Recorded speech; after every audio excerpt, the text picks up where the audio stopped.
Recording in progress. Thank you very much. Sure, appreciate that. Welcome, everyone, to the regularly scheduled meeting of Sacramento Metropolitan Fire District for August 8th, 2024. We will begin this meeting by a call to order and a roll call. Madam Clerk. Yes. Director Sailors. Present. Director Weber. Here. Director Sheets. Present. President Gould. Present. Director Wood. Here. Director Jones. Here. Director Costa. Here. Director Clark. Present. Thank you, and Director Rice is absent this evening. Oh, thank you. Appreciate that. Director Costa, will you lead us in a pledge of the flag? Yes, sir. Allegiance to the flag of the United States of America and to the republic for which it stands, one nation, under God, indivisible, with liberty and justice for all. Thank you, Director Costa. We'll continue this meeting with a public opportunity to discuss matters of public interest within the district's jurisdiction, including items on or not on the agenda. Madam Clerk, do we have any speaker forms? I do have one speaker form from Roger Mitchell. Mr. Mitchell, good to see you again. Appreciate you being here. And anyone online, I know there's probably 10 or 15 online that are lining up, so you got 3 minutes, Mr. Mitchell. Appreciate you being here. Did you say 33? I did not. Yeah. Your hearing is failing you. 3 minutes. Director Gould, directors, chief, audience, my name is Roger Mitchell. I'm here this evening. I'm certainly a retired member of this wonderful district and ex-director, but I'm here tonight to advertise our fundraising dinner for the restoration project of the old Rio Linda's #2 engine. I would tell you that it will certainly, when it's done, represent Metro Fire also. It's not going to be just a Rio Linda project. That is on October the 5th. That's the first Saturday in October, 5 o'clock. The tickets are $25, and I would say at least half of the directors so far have bought tickets from me, so I appreciate that very much. Also, I see on your agenda tonight, number 4, joint proclamation commending, and I'm not going to mention the name, and I'll tell you why. We're trying to keep this a secret. Now, I don't think it will be kept a secret too easy, but she's leaving office, and this district, as well as the Park District in Rio Linda, have worked together collectively, and she's been a driving force also in that. So the reason for that proclamation with both names, the Fire District and the Park District, is to commend her and all her work. And I would share this with you. She has, the last 5 years, she has sponsored our dinners. Also, about 5 years ago, they called me up and she had this big cardboard thing and it was all covered up. And they uncovered it, and what it was, you've all seen these presentation or ceremonial checks. She handed us $10,000. So it's a lot of money, but I would tell you this, restoration, if you don't cut any corners, is expensive. And I'll give you just 2 examples. There's $7,500 in a radiator that we've done all the work in tearing it apart, analyzing and putting it back together. The searchlight that sits in the center of the cowl, to have all of that fixed, the big cracks and holes in it, as well as chrome plated, that's a $2,000 bill. Bolts that are called high head bolts that are period correct. You can go to the hardware store and buy a bolt for $1. These high head bolts, depending on the size, are $5 to $10 a piece. And we've got a lot of them in this truck. So anyway, thank you for listening this evening. Hope to see you all at the dinner. I would share with you, hopefully one of the speakers to help put this presentation when we give it to this person, will be one of the world-class speakers, and I think he's here tonight, sitting right over here, the chief. So anyway, hope to see most of you there, and I'll see you at the next meeting. Thank you, directors. Thank you, Roger. Appreciate that. Madam Clerk, comments online?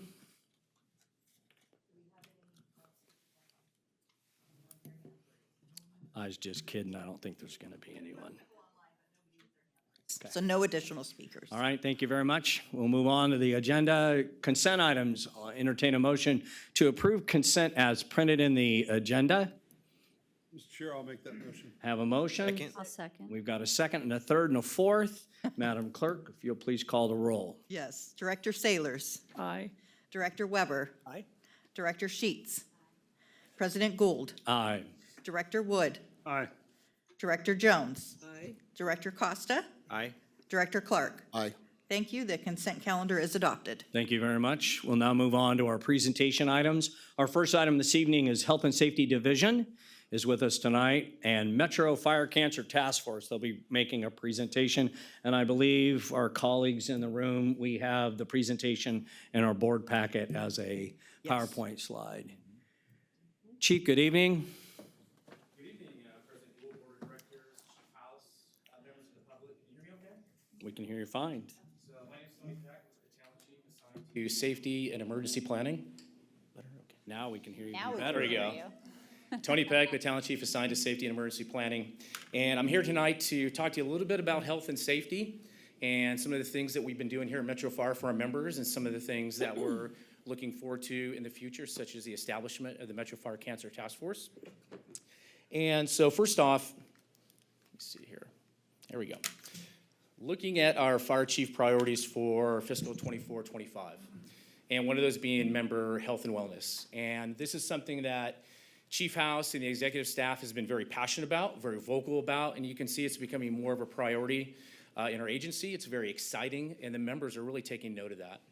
And for me, when we look at our Metro Way and service delivery being our number one priority, I kind of look at that going in both directions. You got service delivery to our community, but also service delivery going to our members. And right now, that's beginning to gain a lot of momentum.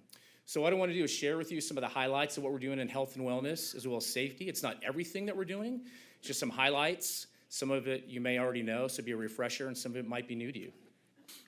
So first of all, health and wellness. We have our wellness exams that we offer for our members each year. And actually, Coach Pat Gallagher is here this evening, and he's going to talk to you more specifically about that, what we're doing, some of the challenges we're having, and where we're moving towards in the future.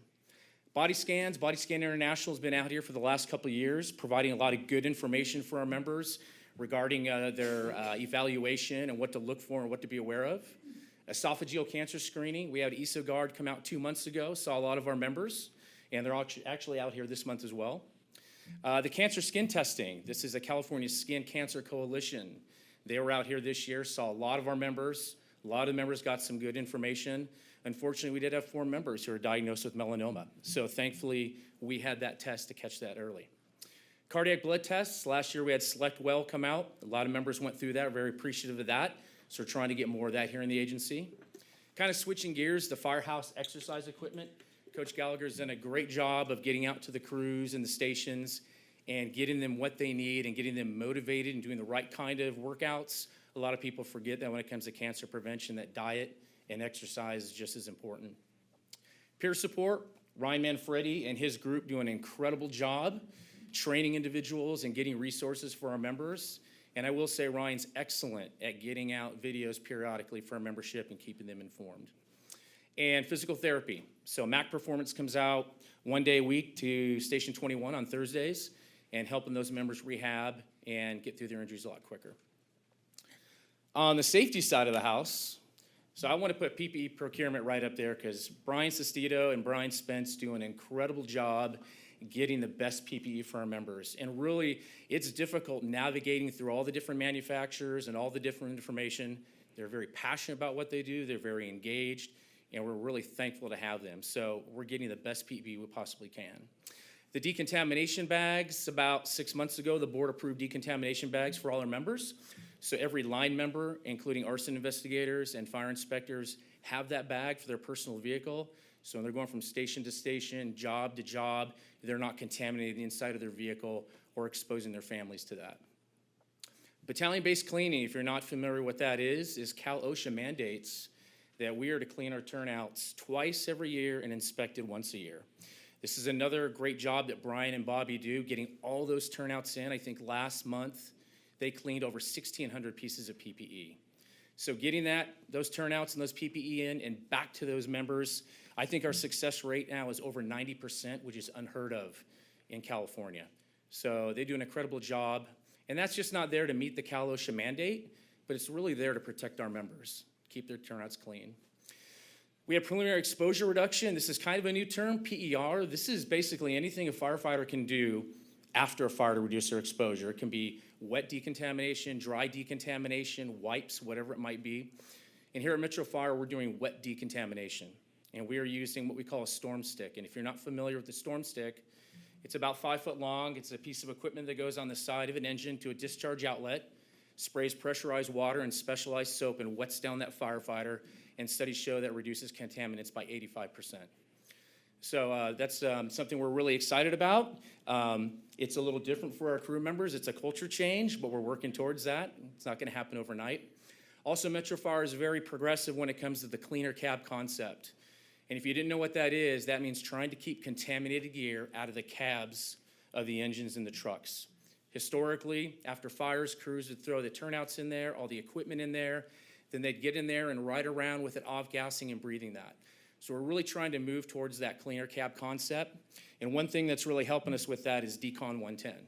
Decon 110 responds to every residential and commercial structure fire with a firefighter on it. The firefighter will get on scene, help set up the storm stick, and it'll take those wet turnouts that have been decontaminated, bagged up, put it on Decon 110, and brought back to safety for cleaning. The Decon also has a couple dozen spare turnouts for members who lose their turnouts or actually have to turn in their turnouts because they've been decontaminated and they didn't bring their second set, so they have loaner turnouts for the members. We also have spare SCBA packs that we swap out for the contaminated ones. And we're now looking at air cylinders to swap out those for the members. The gold standard we're looking at is what we call tactical washers, if we can get those on the Decon unit. These are washers that can clean helmets and face pieces, boots and gloves within 3 to 8 minutes. So get it clean on scene before they leave, and that's what's gonna really lead us to that cleaner cab. And the Cancer Task Force, I'll talk about that here in just a second. So here at Metro Fire, when it comes to health and wellness and safety, we're doing a lot of good things, but we wanna do more. We wanna do more, we wanna be more efficient, and we really wanna change the culture here. So 5, 10, 15, 20 years down the line, health and wellness and safety is equally as important as service delivery and being that aggressive firefighter agency. So how do we do that? So one of the visions is a health and safety division. And it could be health and safety division, it could be a health and wellness division. But why? Why do we need that? So first of all, it's a morale builder. There's a lot of members in this agency, a lot of younger members, which is the bulk of our membership, are wondering, what are you doing to protect me? What are you doing to help me? Especially since now I'm going to age 57. And so we want to walk the walk and just not talk the talk.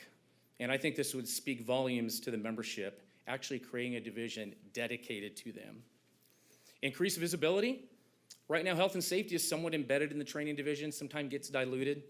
This would give the division more of a voice at the table, co-equal with operations, support services, and administration. Enhanced collaboration. There's a lot of people doing a lot of good work right now, but trying to coordinate that and share that information. An economy of effort. We do have a duplication of effort, which could lead to inefficiency, and having this division would help prevent that. Promote external engagement, another one of the fire chief's priorities. Having that division would force the division to externally engage more with the stakeholders, with sponsors and partners and neighboring agencies. And finally, when I say carry the torch, what that basically means is getting to the point where management is carrying the torch on the health and wellness and safety and spearheading that. Labor has done an incredible job with taking care of our members, visiting different centers, looking into different early cancer screenings and different tests, but really management should be driving this. Really management should be carrying that torch with labor augmenting that, being there kind of as a safety net and making sure they are in line with those priorities. So mission, provide service and guidance to promote optimal health, safety, environment, and equipment for all members and their families. So we're realistic in the fact that this vision is not going to happen overnight. It's a work in progress. And that being the case, you could say that it'd probably take a phased approach if we're going to do this. And part of that vision is having a phased approach. And phase one would be actually creating the health and safety division, making it actual real for the members so they can see we're actually making this a priority. We are actually walking the walk. Visit successful firefighter wellness centers and programs, Chief House and Labor. They have done that as of late. They've gone to see comparable departments, San Diego, Phoenix, South Metro in Colorado, and they've seen actual successful operations and how they're getting people off work quicker, preventing injuries. Their early cancer detection rates are going up. They're finding that a lot early, and they're seeing a lot of cost savings. Coordinating efforts with 522, we want to continue to do that. We're better together than separately, so continue to partner with 522. Identify gaps in member services. We're doing a pretty good job right now, but we do have gaps, and we need to shore that up. And then finally, determine initial goals and objectives, and most of all, some benchmarks and timelines. Phase 2, this would probably be the bulk of the work, and that's the testing and screening research. There's a myriad of tests out there and screenings out there, and a lot of the members ask us, why aren't you doing this, and why aren't you doing that, or this agency's doing this, why are you not doing that? So we need to take the time to figure out exactly what's out there and vet those out and find out what's best for our members and what's most cost effective. Incorporating demographic data is something we just recently started talking about, and that is maybe what we do here at Metro Fire might be different than maybe what Sac City does, depending on their buildings and their occupancies and how old they are. Maybe they're seeing different types of cancer, so maybe we do different types of tests here at Metro Fire. So that's something we need to take into consideration. Determine member schedule of services. It's not a one-size-fits-all. Are we going to do it every year, every 3 years, every 5 years? And the same test we do for someone over 40, are we doing it for those who are in their 20s and 30s? So we need to come up with that schedule of services. Bolster peer support services, as mentioned, Ryan Manfredi and his group do an incredible job, but it is in a part-time capacity. They are working on shift. So possibly how can we get this to where it is a full-time endeavor? And they can do more training and take those individuals who have gone through the initial training and get them continuous education. And just like with anything else, with peer support, there's a tremendous amount of resources out there, but we need time to research those and vet those out for our members. And then finally, funding opportunities with any division, with any endeavor, funding opportunities, looking for grants, looking for sponsors, alternative funding mechanisms. Phase 3, this is the heart of the division's efforts. This is where we're actually going to implement those services. This is where all the research and all the information, everything comes to fruition. We actually implement these services. But it's really important to develop metrics and a database for their effectiveness. Do we continue to do the same testings? Do we continue to do it on the same interval? So that continuous research and improvement is important. And then finally, this is really what success looks like. This is kind of the icing on the cake. This is the Metro Fire Health and Wellness Center. First of its kind in the region. Specialized care in one location. So whether it's cancer, whether it's cardiac, physical therapy, peer support, behavioral health, one location. And having a healthcare staff, whether that's doctors and or nurses, clinicians, physical therapists, those could potentially be employees for Metro Fire or contracted out.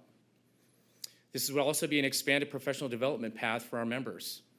As the wellness division grows, as this center grows, we're going to need more manpower to staff that. So another opportunity for our members. And then exploring regional opportunities. Metro Fire wants to share its success. We want to be that model. We want to be that template. But ultimately, to have a regional wellness center where we can combine resources and combine funding. So overall objective, as you can see, build a health and wellness center for our members and their families, a place where they can go to start or get specialized care to provide mental health through clinicians, physical therapy by therapists, cancer screening by a provider, and other treatments as needed.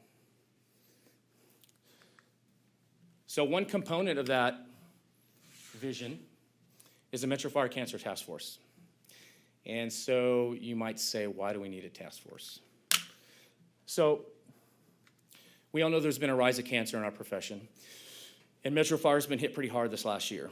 We lost Anthony. We've had a few young members diagnosed with cancer. We've had a few young retirees pass away. We've had a handful or more that currently have it right now. And it's always kind of grabbed me that when someone is diagnosed or passed away, we're always profoundly shocked and saddened by that. But the question is, what are we doing about it? We talk about it a lot, but what are we actually doing about it? So when I came to safety, I could see that there was a lot of good work being done, especially with labor and some other individuals, but the left wasn't necessarily always talking to the right. Things were happening in different corners of the agency. And so we went to Chief House, and said, what do you think about a cancer task force, specifically geared towards cancer? Education, awareness, prevention, early detection, and he said, go for it. So we ran with that, and on May 1st, we established the Metro Fire Cancer Task Force. And I'll give you a little information at the end on where we're at with that right now.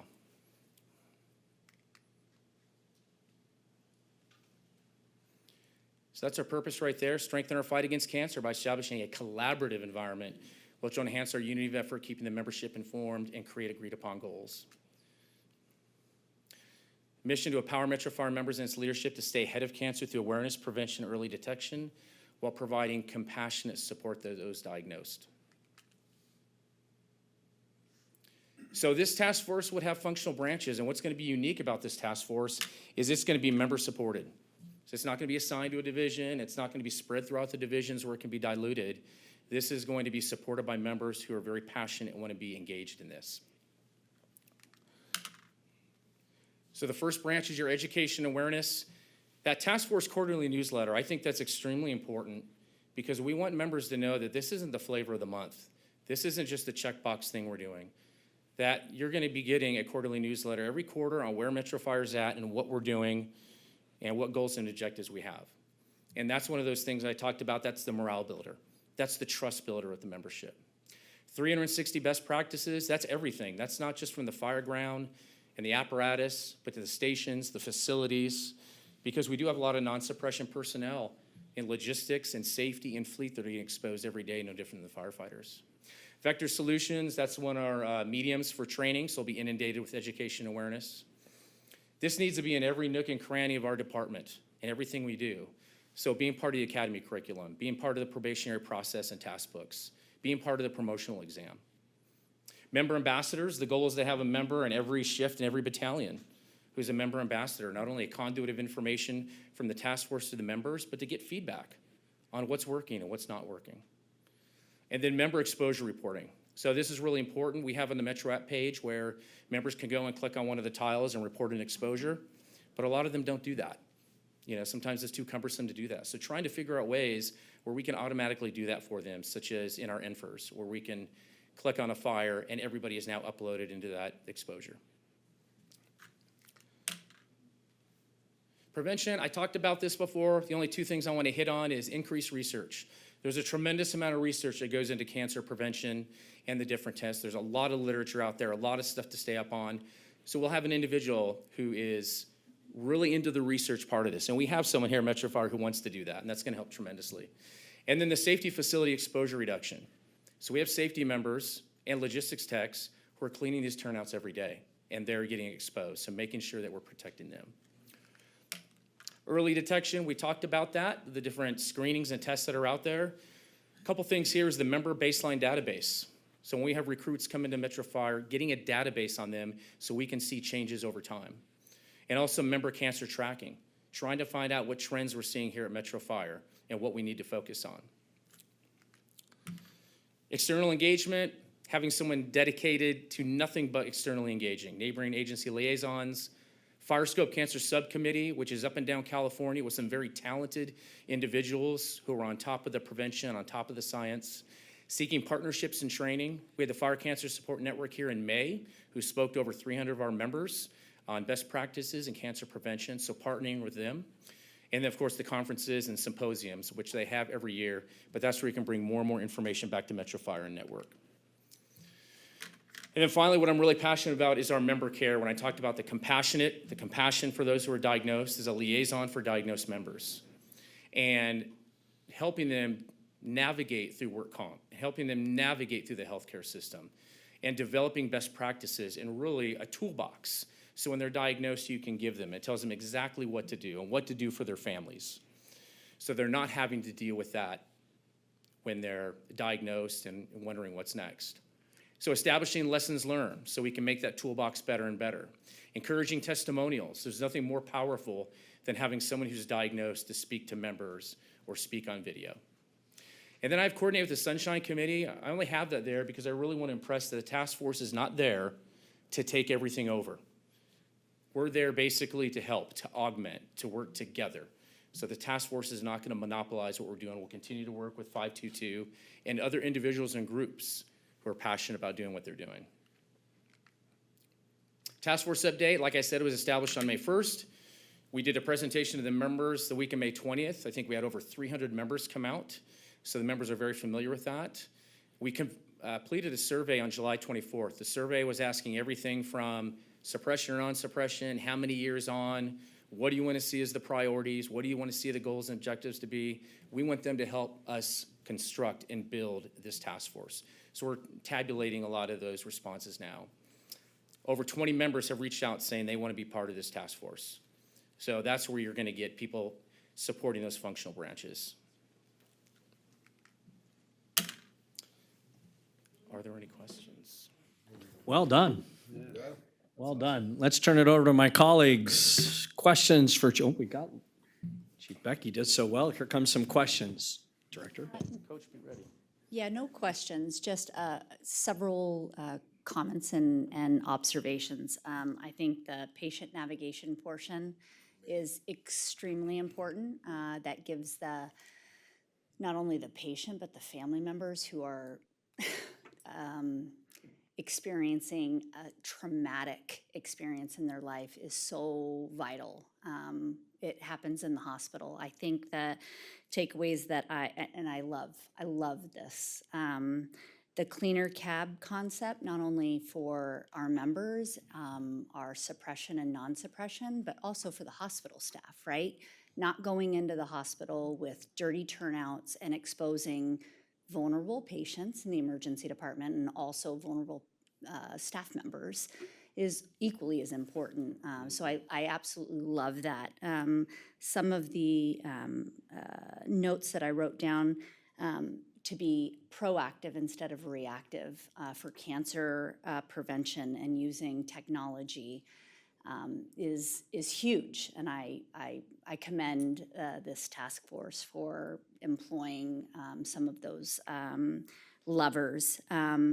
Specialized care in the community also, it helps prevent them, right? You're not going into our elderly population who are vulnerable with dirty turnouts and exposing them to carcinogens and that sort of stuff. And then I love the fact of prevention and early detection instead of being reactive, being pro-reactive basically. And it shows our members, who I'm extremely passionate about, that we care and that we trust and that we have their best interest, because they every day take these risks that they signed up for, but that we actually care about them and that we care that when they go home that they're gonna be safe for their family as well. So I loved this.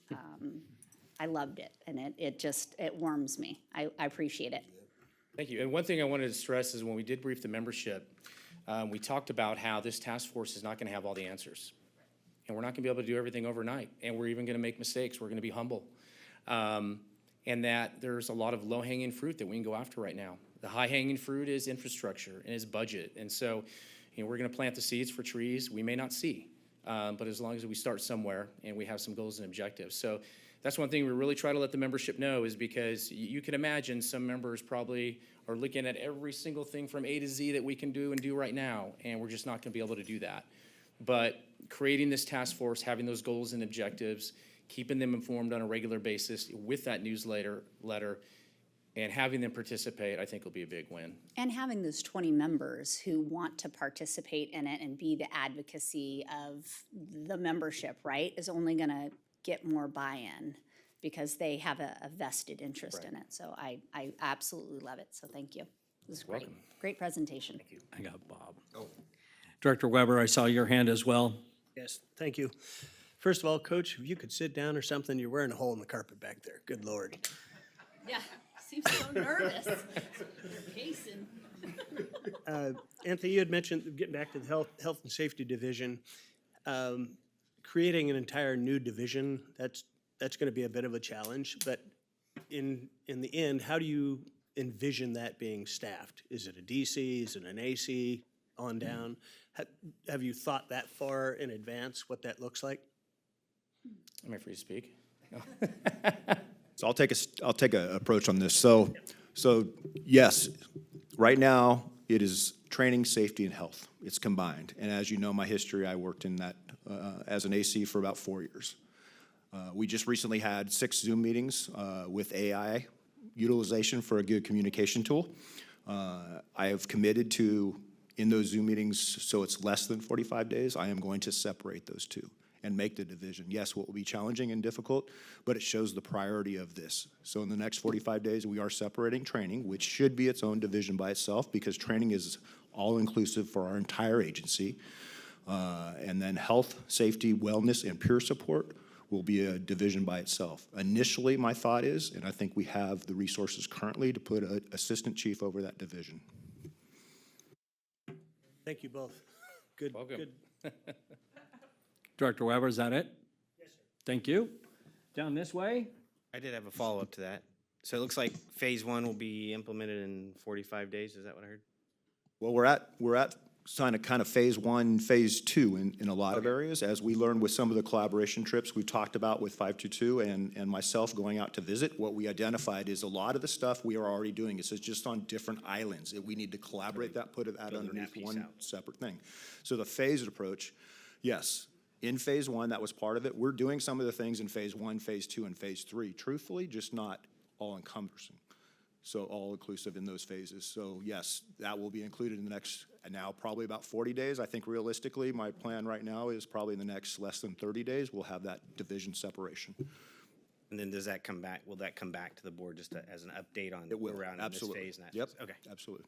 I think Chief Peck would love that, to come back to the board with updates, because I'd be more than happy he is absolutely passionate about that. It was a no-brainer to support when he came in and said, let's make this task force.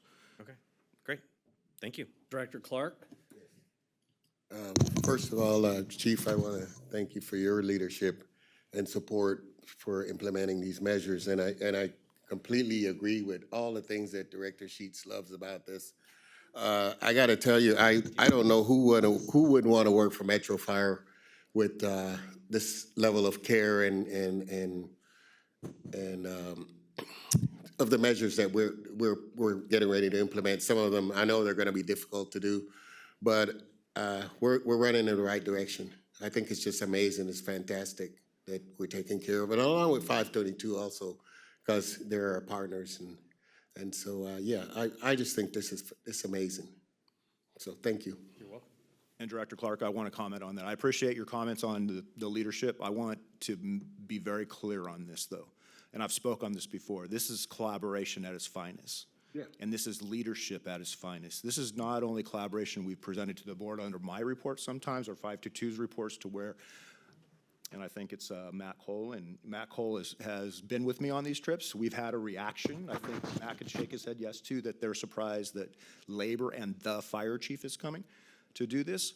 To me, it's a no-brainer, But when you talk about leadership, this is where I want to make some clarification. This is leadership at all levels in our organization stepping out.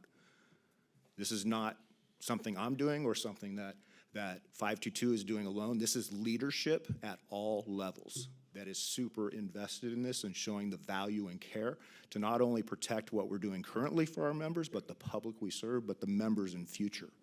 Our future members that are looking and asking questions. When I just went out with Tim White to some of our high schools and colleges doing recruitment, you know what their number one question was? What is your organization doing to protect me from cancer? I was shocked. That is something we never would have heard of before. Yeah. When we applied to the fire service, that was never even a question. That was the number one question as a recruiter. Yeah. Thank you, Chief. Director Wood? Thank you, Mr. Chair. Thank you, Chief. Great presentation. Just a lot of the focus was on our sworn members, our first frontline members. Will this also be a benefit for our administrative staff? And I know they have very different challenges, but health and wellness is something equally important when you're sitting in a chair on your butt all day. So health, wellness, and safety, that is the entire agency. That is all members, without a doubt. Thank you. Okay, I can't help myself on this. I've got to comment on that one too. My passion on this will come out. It's vitally important to all of us sitting in this room. You share the same passion I do for this. All of our members do. You're going to see a presentation tonight for an award of a contract. I have asked every single person that has oversight of a contract for renewal that they will be applied to every member of our organization as a priority, or I will not sign it. So tonight's presentation, Pay close attention, please, as you always do. It's for the line, all of our members, all of our retirees, and all of our families. And it's easy to do. We just have to negotiate it in and being smart with these contracts. The vendors love to get awarded Metro Fire contracts. And how? And Director, I do want to say that some of those participants in the task force are non-sworn. So we're really happy to see that. Yay. That's great. Director Sailors. Thank you, President. I have a question about making this new division. Is this going to create a new FTE for another assistant chief? Right now, currently, that would be the easy ask. I think we have room to reestablish priorities with our assistant chiefs and deputy chiefs to make this no cost to the organization. I'm not going to be requesting additional assistant chief, no ma'am. All right. Any other questions for Chief House or Chief Beck? Any others? Let me say a couple of things if you don't mind. First off, I think we need a little bit more clarification on this stick you mentioned. Okay. I have some concerns that members of the public may think our firefighters are going to be showering outside the fire engine in public. That's not happening. So I will say they are In turnouts, full gear on air. taking a shower in And full so turnouts. I would expect them to all be in T-shirts and shorts. Good. All But right. we do have our decon rig where if they needed to change, they could find that privacy. Sure, there would. So- So no tickets are being sold for that event because I can just see people lining up at a fire. Hey, I was told they're going to shower. All right, I just needed clarification for that. Yes. The next thing is I think we can feel the energy, at least I can in the room, of what this means to us. And if you've been here for more than a week, you understand this giant gorilla that's running towards this organization. Related to health and wellness. We have seen things in closed session in my tenure I've never seen before. And so I will just challenge this entire group, and I know it can be done. 45 days is too long. It's too long. Every day counts to get our act together to get this going. Every day. So I'll challenge this group that in 2 meetings from now, we have some kind of report that describes phase 1's implementation. I think every day we don't coalesce around this idea and bring together all of the brilliant ideas that the staff here have, all of you, we're wasting time. If we're doing a lot of this, let's bring it under the house. And I will just speak for myself. I don't care what it costs, because what costs us more is when people get sick, not only in the hard dollars, but in the emotional toil it takes on a family. And when you have young people that's the only thing they ask about today, we need to spend the money now to start this thing happening because it will pay off into perpetuity. And so I would just challenge the staff, if I could be so bold, 30 days, report back here that says, this is what we're doing, this is who's in charge, this is what's happening, and we approve whatever we need to approve, because frankly, if we don't spend it now, we'll spend 10 times that amount in the future. So to me, this is a no-brainer. And probably shame on us as leaders to not recognize this when we saw some of the first events in closed session in workers' comp. We should have been helping out. So chiefs, I would just challenge you in the next 30 days, let's set up a report to this body that talks about the implementation of phase 1, whatever it looks like, but the shuffling of personnel and all of the things you all have to do, I think is absolutely justified based on what we've seen and felt tonight. So that's just my comments to the group, is that I think we need to set the stage and make it happen as soon as absolutely possible. I'm tickled pink about that's probably not the right word when you're talking about cancer, right? But I would just say that let's get this going. Let's make this happen sooner than later. Thank you very much. Chief, anything else you got for us? No, thanks for the questions and the conversation. Appreciate it. Appreciate that. And you have a date to put on your calendar now. I do. I have another presentation to prepare for. That's what happens when you do a good job the first time. You get to come back again. Thank you, Chief. Appreciate it. Anything Board. else? No, I'm good. Thank you very Okay, much. Thank you very much. We appreciate that. We'll move on to second presentation item. Our program manager, Mr. Gallagher, Welcome. You could stop pacing. I apologize for that. I'd like to say I'm calm, cool, and collected, but I would be lying to you. You're amongst friends. Go. Thank you very much. I appreciate that. Board, Fire Chief, distinguished guests, thank you for having me. My name is Patrick Gallagher. I'm the Health and Wellness Manager here at Metro Fire. And before I get started, whenever we talk about health and wellness and safety, I like to say safety is the outside in protection, and health and wellness is from the inside out. And if I were to weigh the two, I would say that, and because I'm a big proponent of health and wellness, and I'm honored to be here talking, and I'm so excited about what was being presented and seeing how that plays out, because I've been in this arena here for the last 6 years, and it's really, comforting to see that we'll be moving more in that direction. So that being said, what I'm going to do is just go over the basics of what my job entails, the scope, and then kind of where we came from, where we're at, and where we want to go with it. So the health and wellness program is what entails is the management of the health and wellness program policy, management of the illness and injury prevention policy. I oversee 43 fitness facilities. And when I say oversee, that means we purchase the equipment for them. As Chief Peck talked about earlier, I've spent close to $600,000 since I've been here to enhance the fitness facilities and the wellness part of it as well. And it's been a heck of a run, and it's been an honor to do it. I'm almost like a Santa to the guys, and they really enjoy it when I show up with new equipment, and that's really been a focus of mine to get them what they need to help them achieve their goals. I also provide relative health and wellness info to the membership via a lot of in-station visits, emails, videos, PDPs. I have selected subject matter experts come in to speak.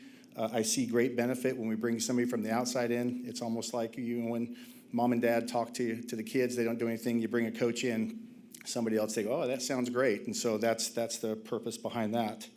So when we talk about health and wellness, health is the detection side, right? And we're going to talk more about the physical program and where we're at today with the physicals and what that program looks like. The wellness is the prevention side.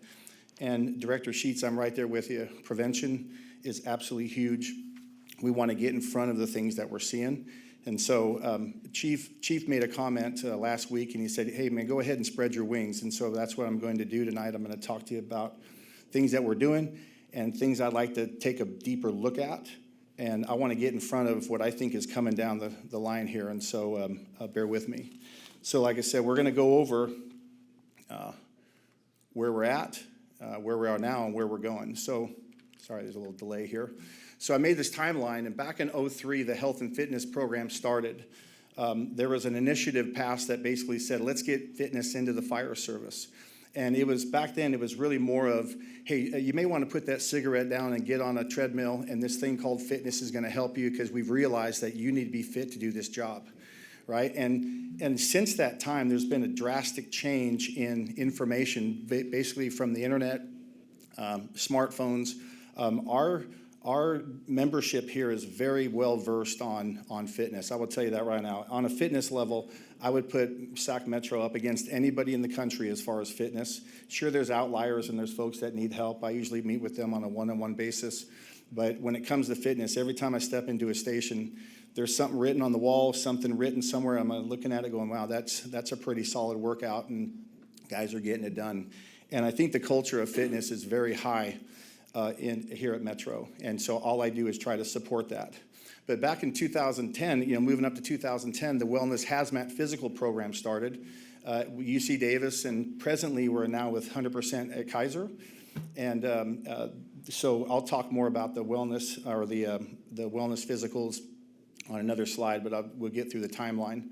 In 2022, there was a job reclassification I'm sure you're aware of, and it was where health and fitness turned into health and wellness. Seeing the need to expand the umbrella of treatment was definitely a part of that drive there.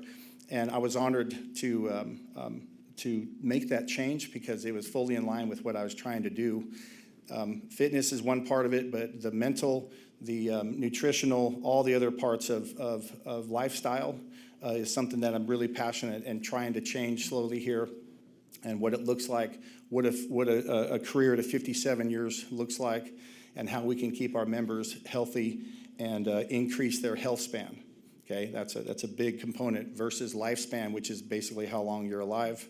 We want a long health span. Okay, so in 2024, again, we will see the Health and Safety Division. It will start this in the next 3 weeks or shorter. I'm really excited about that. This is really great, good news. I'm looking forward to that development of the division and having a team of like-minded individuals when we can really get some work done. And then in 2026, hopefully, ground will be broken and we're looking at a Metro Wellness facility. And I'm really excited about that vision there to see how that plays out, being the first, one of the first in California, and being a part of that. I'm really looking forward to that. So where we're at today, like just for your awareness, what I do in a typical day is I start, let's say at the academy, I run all the PT for the academies there. And in the academy is where I start laying the groundwork as being their advocate, right? And I try to nurture and correct them and keep a very positive environment because of the stress of being in the academy. I don't want to be an added stressor, but yet we still have to get a job done. So this will be my 9th academy coming up, and there are things that I look for, and whether it's an increase in strength, a change in attitude, something there that I can educate the guys and gals, and also nutritional, mental, rehab, recovery, all those things we cover throughout that 18 weeks. And my goal in the academy is to make sure they have a good awareness of everything they need to not only survive probation, but also through the rest of their career. So it's a great time to lay down the seeds of knowledge and put them in a position where they can succeed. Physical therapy, Chief talked about it. We have MAC Physical Therapy comes on. Dan McLean. He was from Results, so if you ever hear the word Dan from Results, the company was bought out, and he went his own way, started his own place, and he's with us every Thursday from 9 to noon, and he is, along with Doc Rossiter, in the world of physical therapy, he is our angel. There is no one better in the area. I personally am an athletic trainer. I've worked in the college, pro, and high school ranks.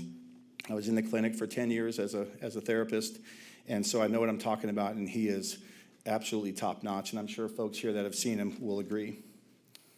Theta Wellness is something that I brought in about 2 years ago, and basically it's a wellness center. I know a couple of you have been there, and it's primarily geared for rest and recovery, for retuning or tuning up the brain, for everything from PTSD to, we've had the folks that have gone through that system there with them.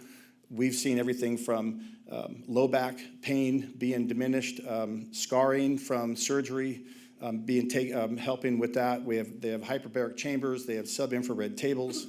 It's a really high-level wellness facility. We've even had many of our cancer patients that have recovered quickly from their chemo. They use that on a 1 or 2 day a week basis, and we make room for our members that can get in, and even their family members. They're also taken care of because we have a couple of cancer diagnoses that are ongoing with the wives, and we're taking care of them as well. Assisting with the workers' comp process. I'm going to talk more about that in the next presentation, so I'll leave that alone. The health screenings that Chief talked about, back in last January, we started with skin cancer, and then we moved into the Select Well advanced blood testing. Then we moved to our full body MRI, or as CAT scan, rather, the scanning. And some of these we make happen. Some of them are free. Some of them, what I've done is I've negotiated roughly 30 to 40% off to make it more affordable for our members. And that could be something we look at promoting and having come under the umbrella of health and wellness in the future. The goal there presently is to have a calendar of screenings that are always available to the members every year. And then the big push from my end of health and wellness is to push the preventative side through education and through changes in both at the stations and at home. So the last one is the mastermind group, and I'm not going to lie to you, I've been on my own here as the health and wellness manager ever since I've been here. I'm an army of one. And so in order to get, like, I'm trying to develop a team, so what I've done is a lot of my vendors who I've created relationships with, I said, hey, I'm developing a health and wellness, Metro Health and Wellness Mastermind group. Would you like to be involved? And pretty much all of our vendors have said absolutely, because they have that passion to help our firefighters and to help this, the district here. So we are meeting once a quarter, and to just collaborate on what's out there. There's so many things out there in health and wellness that people are getting involved with, from, you know, like I said, the cold tubs, the saunas, peptides, TRT, you name it. It comes across my desk, and if I don't know anything about it, I go study it, or I find somebody who does. So we now have a mastermind group where it will help me. I can bounce things off of them, get new ideas. The trade there is those vendors, they get to just kind of passively promote their product. Like if we put out a flyer, it's put out by myself and by the district and Theta Wellness about hydration. And so what it does is it provides an opportunity for our members to go, oh, hey, that's Theta Wellness. I'll give them a call and see what they're all about. And so that's a little bit of passive advertising that they can use. And again, but these folks are primarily there for the good of the membership, because they really care about what they do. So I pulled this one out because I know that we want to talk about this a little bit and get you up to date on what's happening with our Wellness Hazmat Physicals program, because this is an area that we'd like to look at moving more in depth with. So the Kaiser Occupational Medicine, their program there, they handle all of our physicals, right? And it meets NFPA standards, and we do the full physical with all of our sworn members.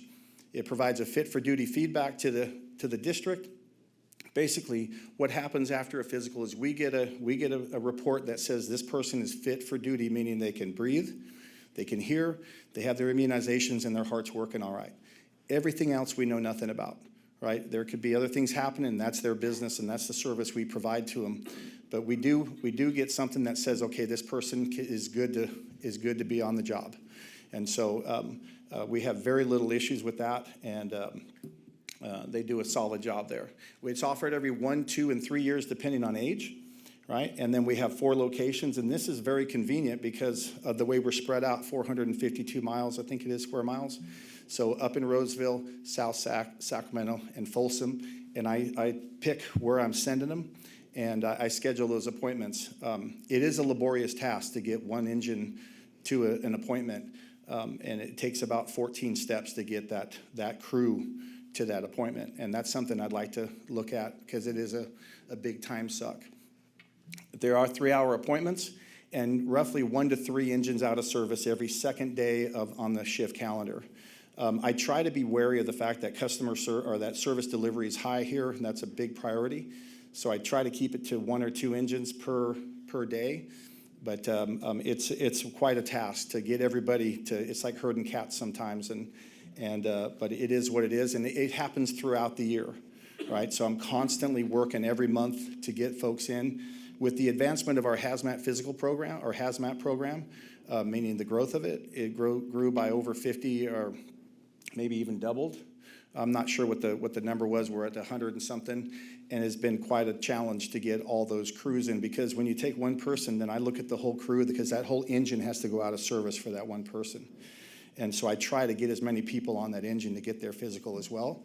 And that's just the tough part of it, and you have to be skilled doing it. It's taken a while, but I'm pretty good at it. But there's definitely some areas there we'd like to look at changing. Okay. So now on to the future. This is in the health and wellness world. This is what I'm looking at and what I'd like to see happen. Basically, a wellness hazmat physical that meets the demands of the job. One of the issues with Kaiser is it's a cookie cutter system. There's very little understanding of what a firefighter does, and I've had to correct many of the doctors when I've gotten calls from members and they're freaking out because they're being told they need to go on light duty or they could just get another job. And I had to step up to Kaiser and go, look, let's have a quick meeting here and lay down the law of we're not going to talk anything about that. Just keep it to the testing. If there's something there that pops that we need to look deeper into, give me a call. Let's get HR involved and we'll figure it out. But please, watch your Watch your speech there, because I've had to calm a lot of people down. Firefighters they can get quite upset about things. And I've also had to work on standardizing it, because I'd have 3 people go to a meeting or go to a physical and then get in the rig, put the headphones on, and they had 3 different physicals. So we've cleared that up over the years, but still there's more that could be done. I've approached Kaiser about doing more in-depth screening for cancer, and there's a little pushback on that, mainly because of the ability to do it. Like, ultrasounding vital organs along with a deeper look at blood. And so we're aggressively going after some other arenas where we can find those sorts of programs that can meet our needs. And that's to be determined later, but I've got a lot of good information there that I'd like to expound on later. Provide station rehabilitation modalities. The big talk in the fire service right now is cold baths, saunas, all these things that help with rest and recovery. And they have been shown to help drop everything from internal body fat inside the organs. What it does there when it changes the metabolism, either with a cold bath or a sauna, basically it's an intrusion on the system, and the system reacts, and that reaction seems to be quite positive. What I'm still waiting to see is if a cold bath can be beneficial the day that it's used. And if it's something that has to be across the board and has to be done every day, all day, 4 times a week, and for 4 weeks, and then after 4 weeks you're starting to feel it, it probably won't work in the fire service, because they are expensive. I don't see a lot of people doing this at home. But if it has an effect the day of the shift, especially for those that don't get a lot of on the busy stations, then I think it's something we need to explore even deeper. Hopefully, if we get the money we're looking for, maybe that could be a part of it. I don't know. The sleep enhancement techniques.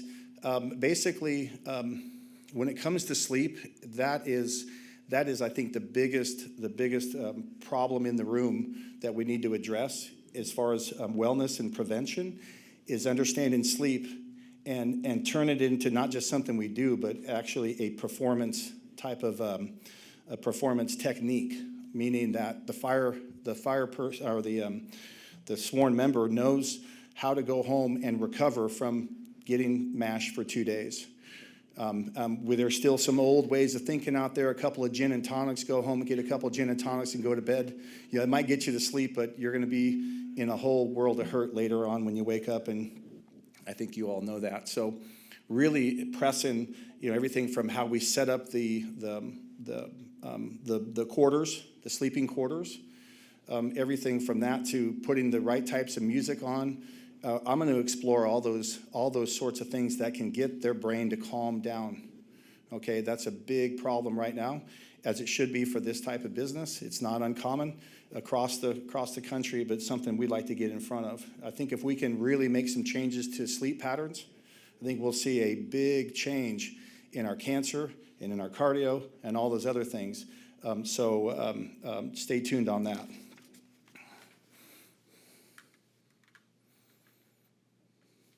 And furthermore, providing more holistic options for recovery. This is more on the educational side. And there's always work to be done on nutrition. And it's funny, a mentor of mine said, when I first got on board, he said, don't even think about taking the donuts out of the firehouse.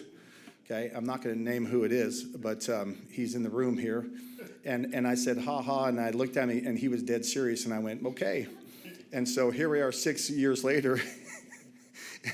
And I might get what is it, a pink slip or something for this, but that is something we need to look at is really the habits of nutrition in the firehouse, and looking at it as performance nutrition, not just something we're doing to get some food in our body, but really making the connection between, if I eat right now, then it's going to help me at 3 o'clock in the morning when I haven't had a chance to get any sleep yet. And we know, and also I wrote station, home, and hospital.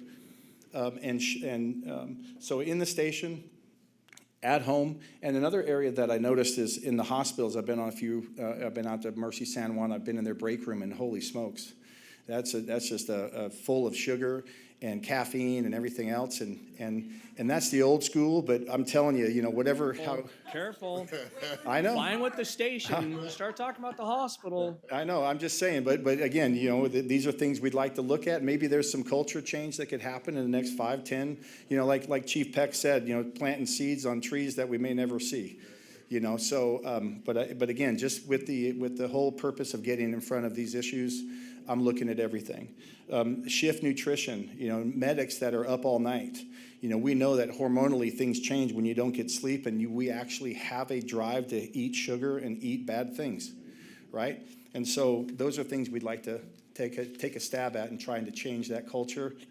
And, you know, it's like returning a cruise ship. It takes 25 square miles, and we might as well start. So those are places I'd like to go. And the last thing that I didn't have on here was we're looking to start a pilot program, possibly at Station 65, where we bring in some therapeutic modalities like PNF mats, binaural tones for music, and hydrogen machines for a 1-month study to see if we can drop stress levels down in our crews and just see if that is something we might want to invest in the future.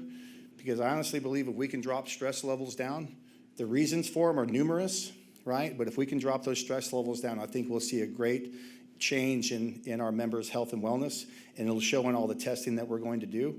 Because my goal is to have nothing pop on any of those tests for a long time. And so, and that is the wellness component of it. And that's all I have for this presentation. Any questions? Do we have any questions for Coach Gallagher? No questions, just comments. A comment. A couple comments. I love this. This is fantastic. I think that the wellness center where things are convenient and people can get whatever care they need in one center makes it so much easier for people. I work for an organization who also has the same philosophy, and it's one of those things where if you don't make your oil appointment, you're not going to get it, right? And so if you're there and you're in someone's face and you're saying, hey, let's do this, we're here, you've made the time to get here, so I love it. It goes with the proactive approach. I absolutely was just touched when you were talking about how we also are supporting the families, especially when they have a terrible diagnosis with oncology. So I think that is such a holistic approach. Having a patient navigator for somebody to be able to lean in, and you know when they don't know who to ask, and that person can be their advocate, I think is absolutely incredible. And I really appreciate the whole sleep enhancement. You know, we really drive home with our organization, like the Calm app, and how, you know, soothing music and soothing experiences. So I love the fact that you had brought up those ideas of to see, does it reduce somebody's cortisol levels? Does it reduce somebody's anxiety, you know, their heart rate, their blood pressure? Those are the things that you can actually measure instead of saying, I just don't feel as anxious anymore. And you can actually use the data, right? And maybe use AI as a technology to see, is this working? And I just think that, you know, with the whole thing with AI, it's scary and whatnot, but it absolutely has value if the platform is used correctly. And I think that is something that would absolutely be essential to use the data to see, is this working? Yeah, So I appreciate it. Thank you. Thank you. Thank you, Director Sheets, for those comments. Director Weber? Actually, I see he's got a action item coming, so I'll hold my questions for that. Okay, very good. On this side? I have a follow-up. Thank you. So you mentioned kind of the future state of where you're going. What do you need from the board? I think we're on the right path where we're at already with Chief Peck's presentation, because this is basically taking what I've been doing and just, you know, adding gas to it, adding a couple, you know, twin turbos to it, and we're gonna start cooking with gas here. So I think the intent and the direction is where it needs to be. Okay. I'm excited to have this growth of the program and really have more help and work on developing that team that I think we can get a lot done. So I think we're on the right track, absolutely. So thank you. Yeah, thank you. Any other questions for the coach? Coach, Director Clark. I want to appreciate your professionalism, and I'm so glad that we have a person like you at Metro Fire at the top of Well, to implement a lot of these measures. I appreciate that, and there's still a lot of work to be done. And it is an honor, absolute honor, to have this position. And I fully understand what my responsibilities are. Sometimes they're overwhelming, but I'm honored to be here. Thank you very much. I appreciate that. We appreciate you as well. Thank you. Thank you, Coach. Appreciate that. All right, ladies and gentlemen, we're going to move on with the agenda. We've got 2 action items this evening. The first one is a disclosure of material expenditures. And it looks like we have Brad with us. Not even going to try. I remember last time someone tried and butchered it, and it's back with us. So, Brad, if you'll be so kind as to state your full name for the record so we can go back and watch the video later when you come back. Sure. At Safeway, they always try to say my last name, and I just want to get through the line. But anyway. Brad Svenningson, USI Insurance.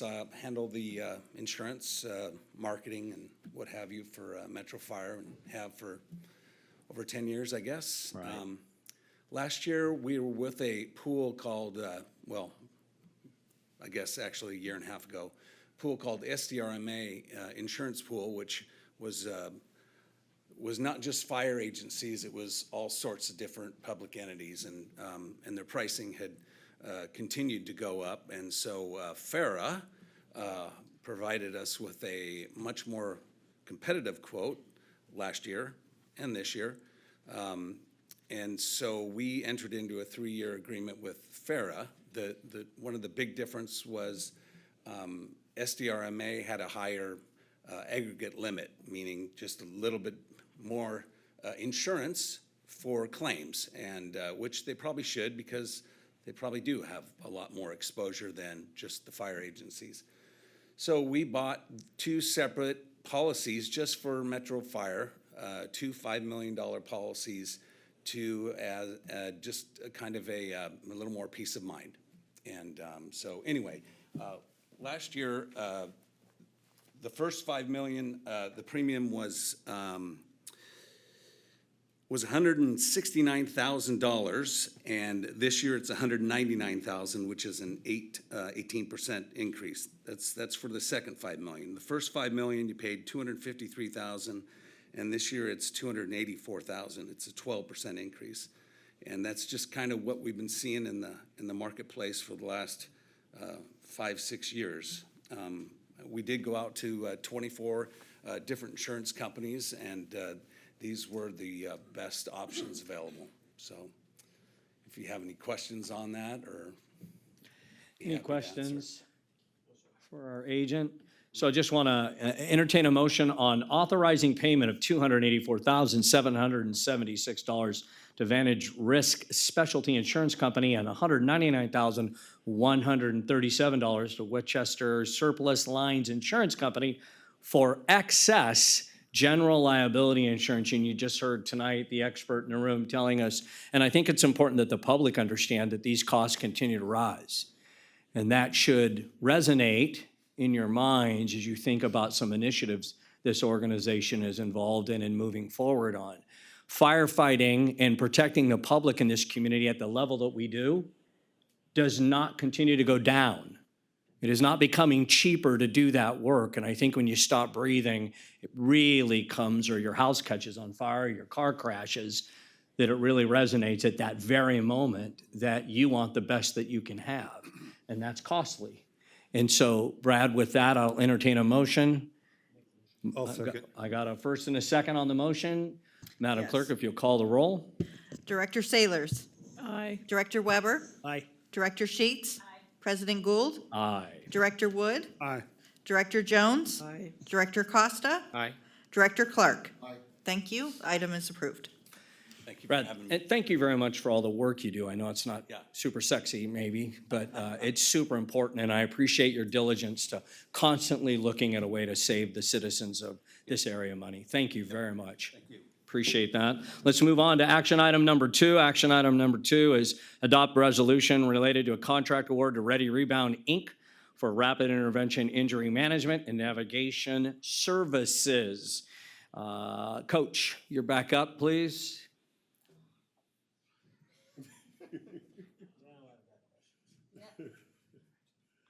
All right. 2 in 1 night. This is awesome. Board members, chief, and distinguished guests, thank you for having me. My name is Patrick Gallagher. I'm the Health and Wellness Manager here at Metro Fire. And it is with great pleasure that I stand up here to present on a subject that is near and dear to my heart, and I think will be a game changer here at Metro Fire. And to getting our members back, our injured members back in a timely fashion. And tonight I'll be talking about our new Rapid Intervention and Navigation Services program. And before I get started, I kind of wanted to go over some of the basic things that happen with workers' comp that we see, that I hear about, and from the patient experience, you know, I see historically slow scheduling for necessary appointments, extended rehabilitation times, and on that note, on extended rehabilitation times, as in my past, I got my degree in sports medicine, and I was an athletic trainer, and athletic trainers are a big part of this program. So once we started talking about it, I was like, oh, you're speaking my language. And an athletic trainer is the person that runs out on the field and helps somebody out. And the cool thing about being an athletic trainer is that we're one of the few people that can see an injury, evaluate it, get it referred, attend the surgery, help with rehab, and then get them back on the field. And so it's a pretty dynamic position. And one thing I learned from that is for every day that a person is out with an injury and being immobilized or unsure or just kind of sitting there with a swollen knee, for every day that happens, there's 3 days on the back end of rehab. Okay, so the speed of getting our members what they need is not only so they can feel good in the moment, but we also know that down the road, we can cut that rehab substantially if we can jump on it quickly. And so that's something that with the healthcare, and I wrote healthcare and workers' comp because this is also the same when your daughter gets hurt and she wants to go to the doctor and it's not going to happen for 2 weeks. We see those things happen, and so that's also an issue as well to their happiness and their feeling of well-being that they can get taken care of in a timely manner. The stress that comes with it, on average, anything that lasts about a month here at Metro seems to get folks fired up. If nothing's happening over a month, then the temperature go up and the concern happens and the stress levels go up due to the numerous hurdles to diagnosis that can happen, especially in workers' comp, and we all kind of know what those are, and we're here to try to combat that. On the district side, obviously the high costs for backfilling the positions, a greater load to HR that they have to handle because these cases are constantly staying open because they're not getting cleared and off the desk. Greater chance of litigation. When folks get upset, they think that they might have to do something about that, and I'm just going to keep that on general terms. And so we see that if we can be on this quickly, then we might have a chance of dropping litigation on a lot of these claims, possibly. That could be something that comes out of this. And then our return to work process, you know, after 6 months, it triggers a reevaluation of the member, and that includes myself, EMS, and folks at the front office, training where everybody's involved. An engine comes out of service, and so that's something that definitely is a pull on the district. And if we could obviously shorten up those times, what this is about, then obviously there's a benefit there. So, what is Ready Rebound? Well, it is a navigation model that is modeled after the professional athlete environment. As an athletic trainer, I've worked at the high school, college, and pro level, and I will tell you, and I'll just use Aaron Rodgers as an example. For those of you that know, he's a quarterback of the Jets, and when he got hurt, I think what was the second play of the very first game, and with an Achilles tear, I will tell you, and we have a few of them here at Metro, it's a year later and they're still having issues with it. Right? With Aaron Rodgers, and that's common for an Achilles tear. It takes a long time. But a guy like Aaron Rodgers, you know, when he tore his Achilles, that night he was on a plane to get surgery. Okay, then the next day, I will guarantee you, he was right into rehab and getting everything that he needed. Will we do that here? Probably not, but you understand the model. The quicker we can get to the diagnosis and quicker we can get to the treatment, it's not just like X amount of, it's weeks and months that are off the back end that we don't have to worry. He could have been back near the end of the season, roughly 5 months, 6 months later. That is unheard of. Will those results happen here? Probably not, but you get my point if we jump on it quick. So there's that. And so what is Ready Rebound? What they've done is they have basically taken that sports medicine model and brought it to the fire service, right? Rapid detection, expedited quality care to our members, just as if, because they are occupational athletes, all right? And they definitely have a high level of responsibility, and we need them back to work as quickly as possible. We'll talk more about the financial issues of that later. So with this management system, looks like part of it didn't get on there for some reason. So we look at with Ready Rebound from a January to roughly June, from injury to back at work. And then of the standard treatment from January all the way to September, you're looking at roughly a 30% change in our faster return to work. And that's an average. Really, that it could be a lot faster than that. And I would almost guess that it was probably even quicker than what they're showing there. Now, the thing that got cut out of the slide, and I apologize, I don't know why, is this is a personal care navigation system. So I'm just going to put it this way. There's a red phone sitting here, right? One of our members gets hurt. First off, there is a choice to pick up the phone, okay? This is not mandatory. This is a service that we're providing to our members, and they have the ability to pick up that phone or just go the traditional route of workers' comp. That'll be up to them. But once the phone is picked up, the member on the other side, the advocate on the other side is a certified athletic trainer like myself, and they are assigned to that member from here all the way until 8 weeks after they return to work, okay? And that is their advocate. And they will be in charge of everything from scheduling to just checking in, how you doing? Is there anything we can help you with? Even feedback from the doctors, because we will be constantly vetting out doctors to get the best in front of our members. And I'm sure there'll be some hiccups there along the way as we get through the process. But that person will be with that member through the whole process. And we know one of the biggest issues with the workers' comp process is feeling like you're not being paid attention to, like you're lost in the ether somewhere. And that's something I think is going to create great value for the district here, just having our members know that they're being taken care of. Okay, and then obviously the speed to diagnosis. The goal is to get to the diagnosis within 72 hours. And that is phenomenal. The next slide is... Oh, there it is. Okay, it was on a different slide there. Okay, speed to diagnosis, we already covered that. Now, one quick thing about the preferred provider network. Once this gets going, there will be a preferred provider network of doctors that we have vetted out with Ready Rebound and myself, even including Dan McLean from MAC Physical Therapy, to be involved in the vetting out of these doctors. Now, one thing with Dan and I, we actually talked about this a few years before this actually came about. Dan and I got together and said, what can we do with this workers' comp issue? And we just kind of, chewed on it a bit, and then this came around. I got a little birdie sent me this contact, and I called it, and here we are. And it was exactly what Dan and I were talking about. But in the meantime, we both came up with actually a preferred provider network already of about 10, 11 doctors that we already know. So we already have established a good step in the right direction of getting these doctors in front of our members. And so that's the preferred provider network. Now, more on that network is the fact that how it works is they are vetted out, and it is a handshake agreement that they will see our members in a timely fashion within 24 hours to 48 hours. So they get a call from the advocate going, hey, we've got a member so-and-so, can we get him in today? And we've already made the agreement that they will try as hard as they can, because we know that doctors and therapists always have a little room somewhere in their schedule to slide somebody in, right? And so we're asking for those spots, and that will be the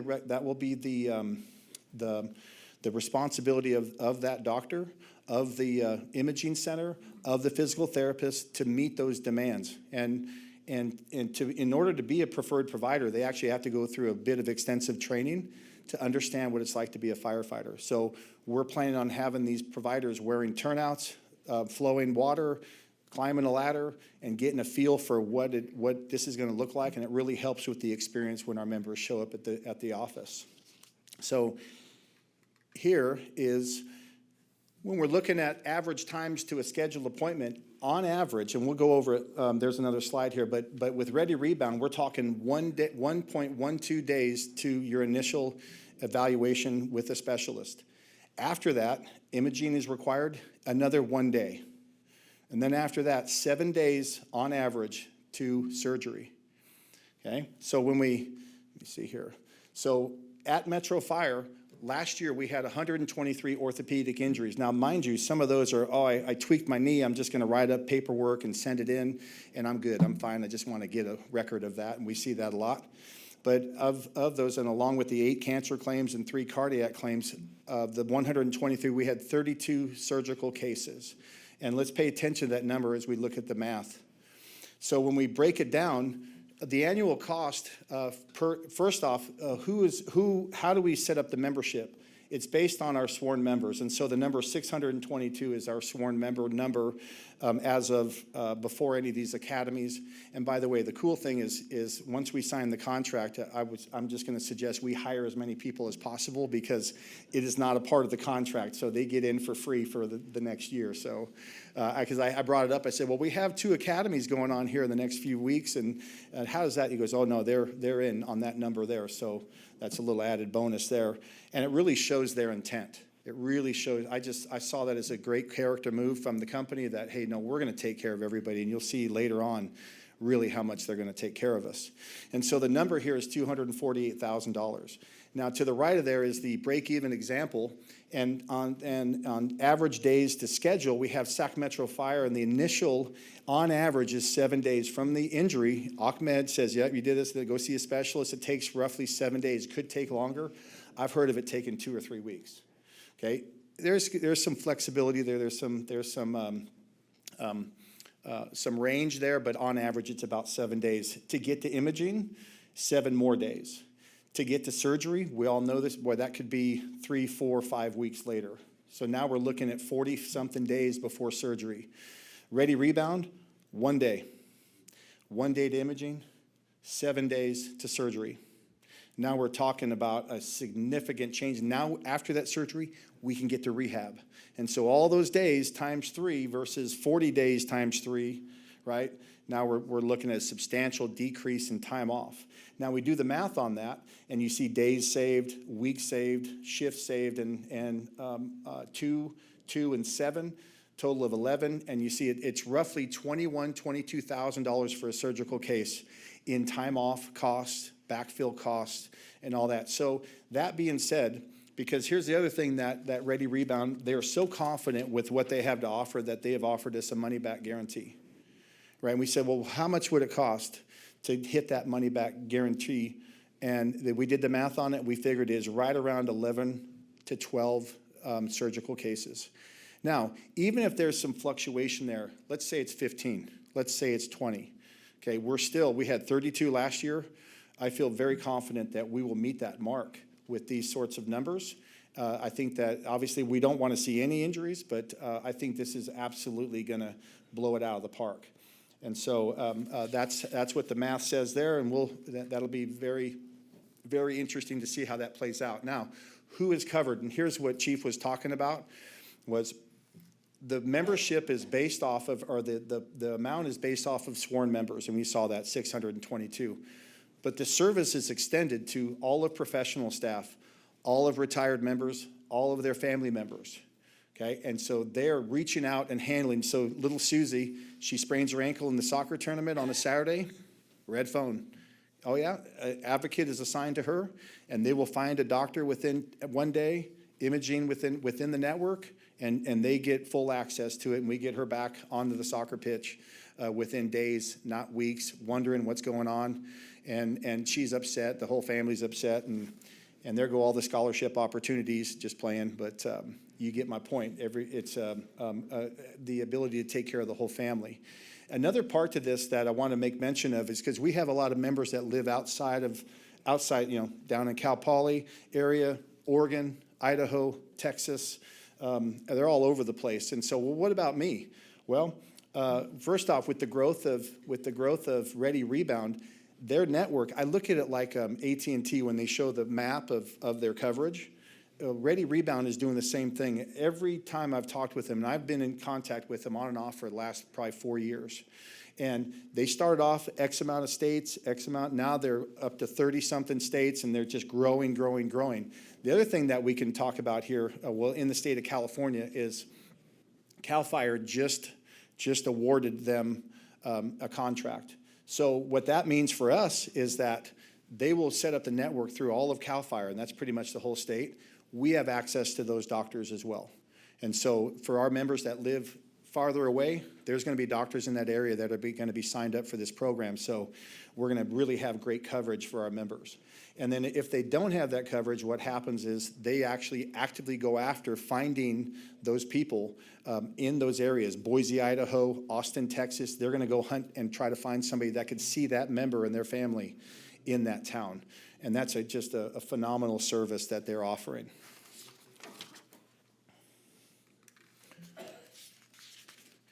So that's pretty much everything we talked about was the orthopedic side of the program. Now, obviously, they are well aware of our concerns and most concerns about cardiac issues and cancer issues. So what we have here is basically a breakdown of the attempt. We're going to move towards, they're moving towards including oncology and cardiology to the program. So again, the same phone, there's a diagnosis. The best thing is let's get on that quick. And so they're actively going after setting up that program. What we have set up with them is we will be the first in market in California. We already are the first in market to have Ready Rebound in California. And now we are also going to be first when it comes to the oncology and cardiology component of this program. So stay tuned on that. That grand opening is going to happen here real soon. Don't know when, but we'll be the first to hear about it when it happens.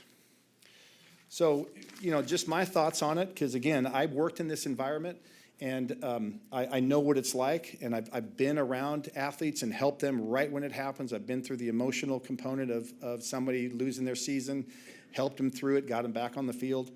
And so the human side of this is really something that I think is going to be very well administered to. And Chief always talks about, being human. And that part of it, aside from all the money, and if we make it up to that level where we don't have to get our money back, or we get the 200 and something, whatever it is, we get our money out of it. Really, what I'm gonna predict is our members are going to be so happy that somebody is paying attention to them individually, that it is just going to be a slam dunk.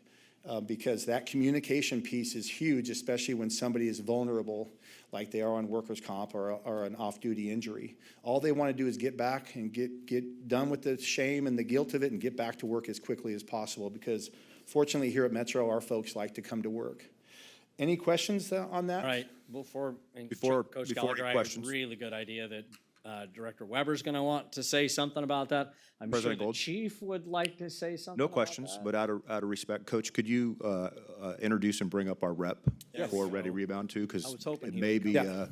appropriate for some of the director's questions. I have no questions. They've been vetted out many a times with this Yeah. company. Well, so You do? this is Ryan from Ready Rebound. The only reason why I brought him here, because he was supposed to hash every time I said the word And so he, 40, okay, that's okay. That's not good. 45 is not bad. All right, let's So, start with thank you. questions for both of you, so stay there. Director Weber, I know you had a question in the last round. Yes, thank you.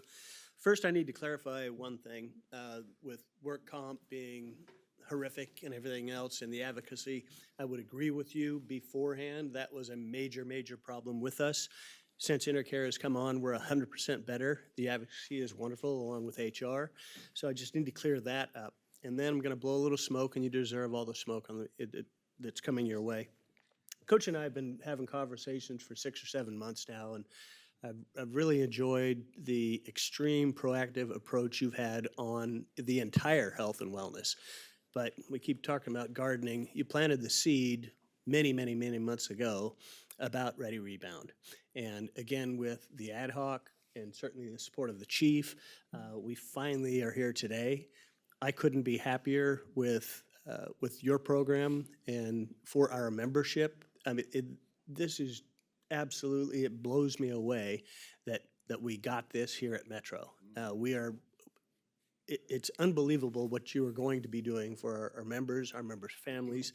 some of the retirees, and all the professional staff as well. So thank you very much, Coach. I appreciate everything that we've talked about over these months. Keep bringing those ideas forward, and we'll see if we can keep getting them pushed up. So thank you. Thank you. Thank you, Director Weber. Director Sheets. Sorry. Oh, back up, I stop. forgot. Director Sheets, So- hold on. With the family members and the retirees or anybody that's not a work comp individual, how are the doctors paid? Yeah, I mean, So yeah, that's a great question. So in those scenarios, whether it's an off-duty injury by a member or a retiree or fire member, it's going to be the private health insurance, right? And so the caveat there, right, is it's dependent on the type of insurance that's being presented. Typically, we can move fastest with PPO, right? Then you've got HMO where there's some restrictions where they have to go to their primary first to get referred out. And then once they're referred out, we can jump in and then get them into the specialist that they need to see. Kaiser is another challenge altogether, and we know that Kaiser is a big health provider here. Because of our relationship with CAL FIRE, they have gotten us conversations with Kaiser, and so we've been having conversations with them as to how we're able to kind of integrate with their kind of closed off health system. So that kind of remains to be seen, but it will be private health insurance. You're welcome. Director Sheets. So that brings me to my question. So you're using somebody's private health insurance, whether it's for-profit, nonprofit, for fee-for-service. I'm curious how you can guarantee somebody getting an X-ray within 24 hours and somebody getting surgery within 7 days. So I'd love to hear that. Great, yeah, so great question. Yeah, we can't move faster than the authorization, right? And so those numbers that Patrick spoke of, those are those are the benchmarks that we reach for. So 24 to 48 hours initial appointment, 72 hours diagnosis. We do have to follow the dictates of the major medical being used. So if it is a family member or retiree, it depends, right? So I wouldn't say it would be 24, 48 hours. It just kind of depends on what the major medical says. And do you have the data to support that you would be able to do 24 to 48 hours for the initial evaluation, 24 hours for the X-ray, and 7 days for the surgery? Because I'd be very. We do. So those are averages across all of our 350 departments across 19 states. Yeah. Okay. I appreciate that. Thank you. Director Sheets, you done? Okay, let's move over to the left side. Director Jones? Yes, thank you. Perhaps more of a follow-up to the previous questions here. Now, this is good for 1 year upon approval. And I'm curious, we've moved along. Who will evaluate the Ready Rebound performance? How often will we be receiving an update on how close you get to your benchmarks? So I'll start with that one, probably directed towards me. The agreement will be 1 year contract with 2 extensions, right. 2 1-year extensions at that price, locked in. We have also made an agreement that our GIS specialist, Jake, will be the data capturer, and that information will be provided to Ready Rebound to, if we can't quantify that dollar amount, they will refund us the price of the contract. So to your point, Director Sheets, it's a wait and see. They have to prove up and live up to their expectations. But the reality is if we can improve that basically with about 11 to 12 members, for the financial side of it, it's success. From the other component that Coach talked about is the advocacy, right? We have the phone there. If somebody chooses to use it, whether they're successful with their goals or not, they will have somebody that's helping them navigate through a very frustrating process. I think it's fantastic, and I hope it works. And I hope that we can get our numbers seen quicker and surgery quicker. I just have some reservations. Sure. That's fair. Backup of all of the surgeries that are elective, non-elective, and are these really emergent versus emergent?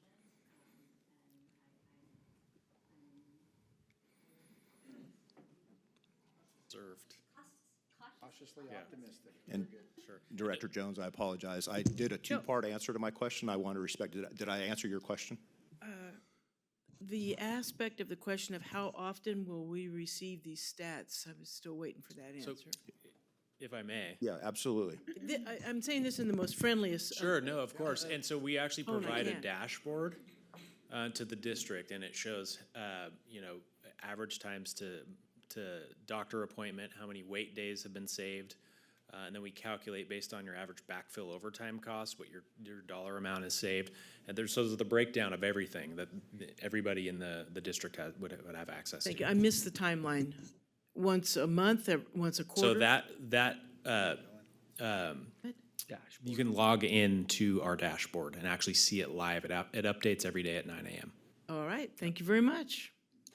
Any other questions? I think a better answer to your question directly, I'll probably include that dashboard with our service, our internal member, to get a 30-day report with the fire chief's report that you guys get with the other dashboards every 30 days and give you a global snapshot.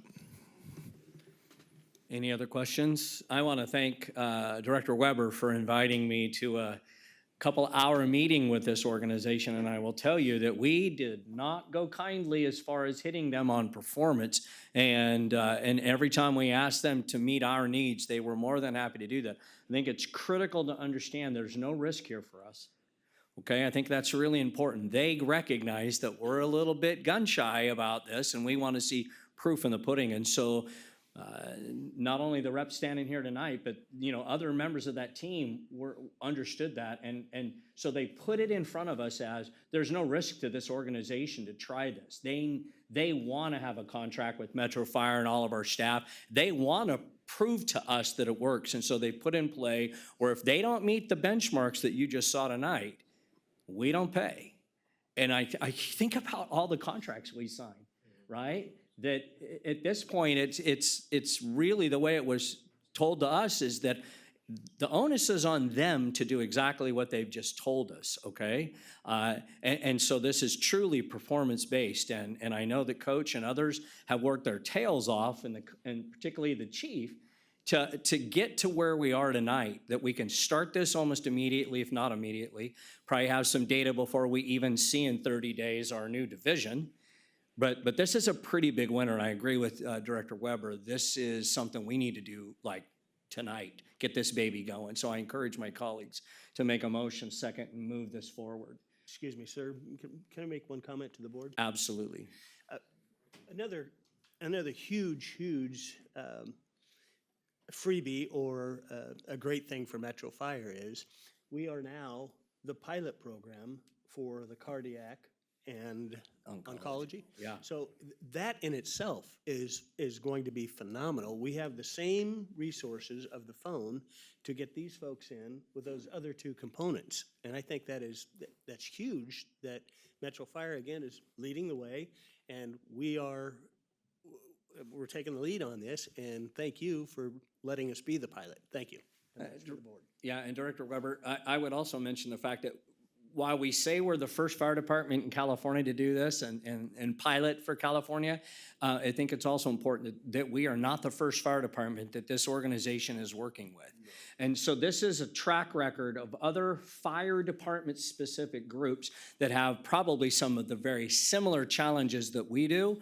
So while we are first to the market in California, we are not first to the market as far as in the fire industry, and that brought a lot of comfort to me.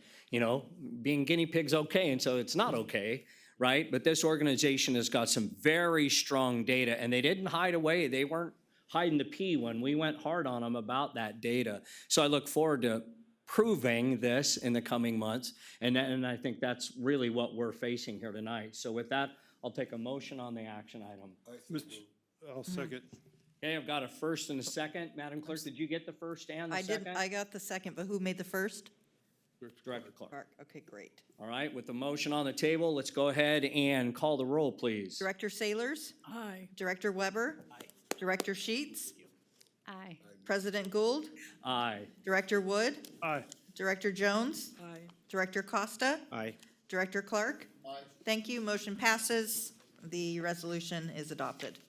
Thank you very much. Coach Gallagher, I promise not to bring you back up again.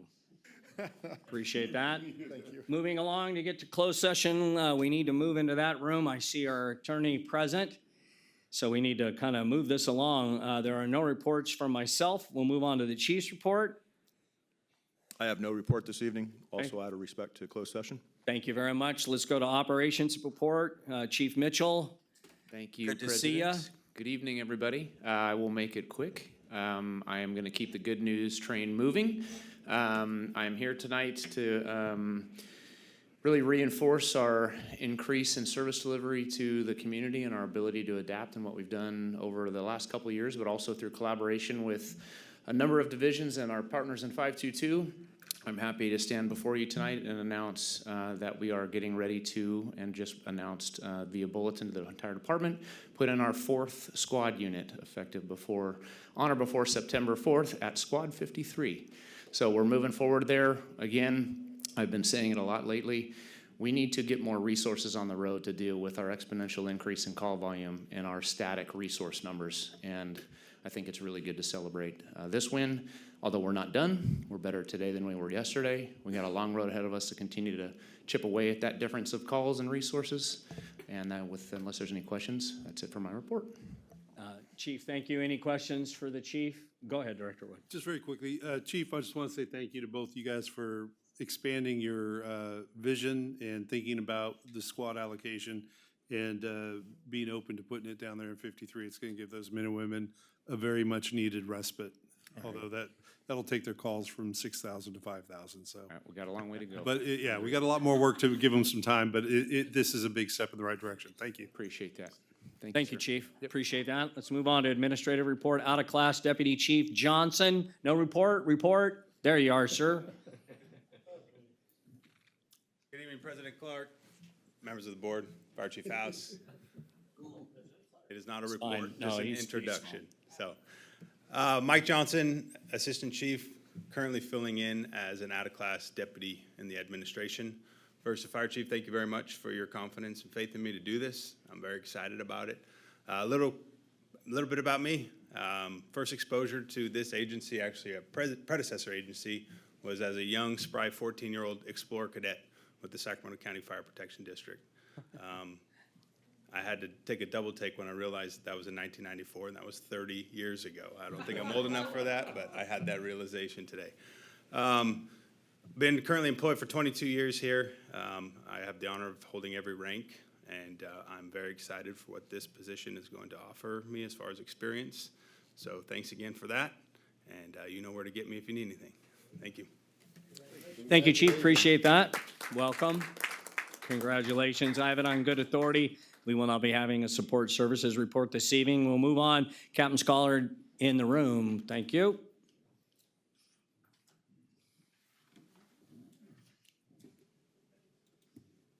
All right. Good evening, Board of Directors, Chief House, members of the public, colleagues. Sean Scholar, Local 522, Vice President. For the sake of closed session, I'll make this report short. It actually ended up being a good night for me to give you an update on wellness, considering every person that spoke this evening talked about wellness and talked about the collaborative effort that we're doing. So a lot of my points that I was going to make this evening were already made with Chief Peck's fantastic presentation, and then followed up by Coach Gallagher's and Ready Rebound and everything that we're doing. I would just like to say I appreciate the collaboration on a lot of the visits that we've done. So the PPGMT wellness money that we secured in contract negotiations is being utilized right now for members. In the last 6 months, we've sent 6 members into some sort of treatment facility for either PTSI or substance abuse. 4 of them have utilized funds out of the PPGMT account. That account is being used not only for the treatment of those members, but to also offset some of the financial burdens that those treatments may present to those members. They're also being utilized to give some sort of support network to those members to go down to a facility to make sure that they're not going unaccompanied and that they have somebody there by their side to make sure that they're not alone in the process. So the money's going to great use. It's being utilized. I can tell you that that number will probably only grow. Like anything new in the fire service, people hate change and they hate anything new. So, but as the benefits become more aware to the men and women that work here as those members are coming back, and I can speak for a couple of them that it's changed their life. Absolutely changed their life. Some of them have said that it's saved their life. So even if it's one member that makes that comment to me, it's worth every amount of money possible to ensure that they're getting the treatment that they deserve. That would not happen without a collaborative effort from labor and management to see that happen. I can say that that we are attacking this from all angles. I agree with Chief Peck's point. Sometimes we are duplicating efforts, and I think that the new division will help offset that and make sure that we're focused on the same things and getting them done and working together on them so we're not duplicating efforts to be more efficient down the road. With that being said, I will keep it short, like I said I would. So that is it for this evening. I'm contained. I'm open for any questions that you all might have for me. All right, anybody like to pepper the captain with questions? I'm ready for it. Okay, thank you, Captain. Appreciate your report this evening. We'll move on. We have now committee and delegate reports. I have no report except to let my colleagues on the executive committee understand that we've got some things coming up that may require us to meet. Outside of that, let's go to Comm Center, JPA. I don't see Chief Green in the building. No, somebody. All right, let's move on to Finance and Audit Committee. Director Jones. Thank you. Next meeting, August 22nd, 5:30 in these quarters. Director Cost on Policy. Thank you. The policy committee met today, and it was exciting because we had a new policy to review. And it came out of a pilot program that's been running since 2022, focused on the 56-hour alternate assignment position. So it's 6 positions, 2 per shift, with a minimum of 12 months in those positions. It's focused on members who may be pregnant, and then it moves to light duty and modified duty. So that's the priority of that position. And so it was an informational item that came to the policy committee. Okay. We'll expect to see that policy. It won't come to the board because it was Okay. information only. Yeah. Okay, very good. Thank you. Yep, thank you for that. And your next meeting is, I have it on good authority, September 12th? Yes, sir. Somewhere around there? Okay. With that, I'd like to change it up just a little bit for our colleagues so we can get into closed session. We're going to hold our board members' questions and comments till after we come back. None of you should be here because I know you're just dying to hear our comments, but not really, and just have all of you go home and see your families. We'll take a 5-minute break and then we'll meet with Colin in closed session. Thank you very much. Meeting stands. Recording stopped.